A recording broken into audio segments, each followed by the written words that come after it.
Have you ever felt butterflies in your stomach and increase your pulse rate and sweat hands which feel cold and clammy? I know it's happened. So in this video, I'm going to talk about nervous control and hormonal control. What's the difference between nervous control and hormonal control? If you're interested, please continue watching.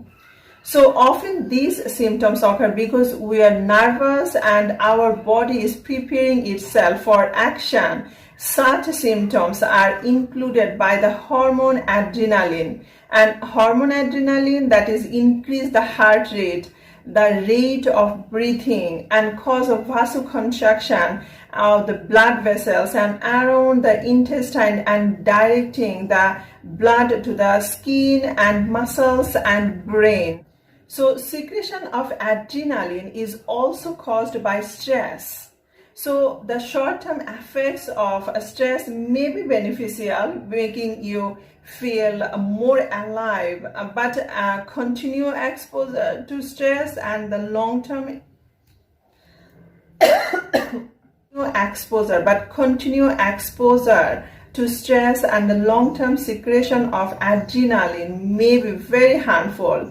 And for possible long-term effects, muscles become tense and painful, headache, and even migraines and high blood pressure, that is results in hypertension, and which can cause a stroke and also heart disease. And number 4, pains in the stomach and intestines and diarrhea. Number 5, fatigue. So now I'm going to talk about what's the difference between nervous control and hormonal control.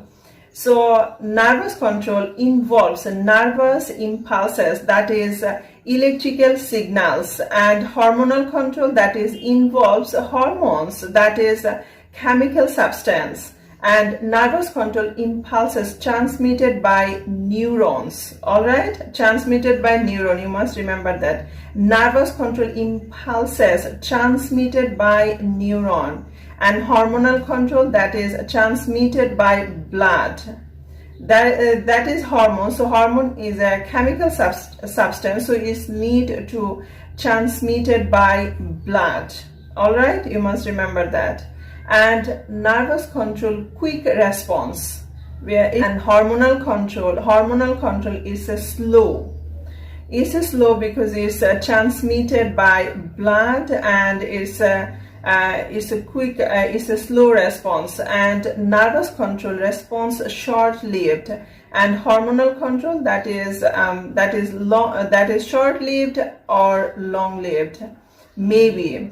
And nervous control may be voluntary and involuntary, and hormonal control always involuntary.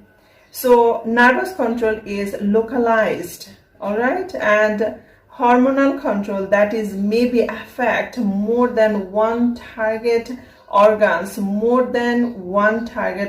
and that is localized. That is the difference between nervous control and hormonal control. You need to practice, you need to draw diagram and see the difference between nervous control and hormonal control. That is totally different type of control system, our body. So that's it. Thank you for watching. Don't forget to subscribe and share to family and friends. If you need more class, go to my website www.educatorsharmin.simplesite.com. That's all. Thank you very much.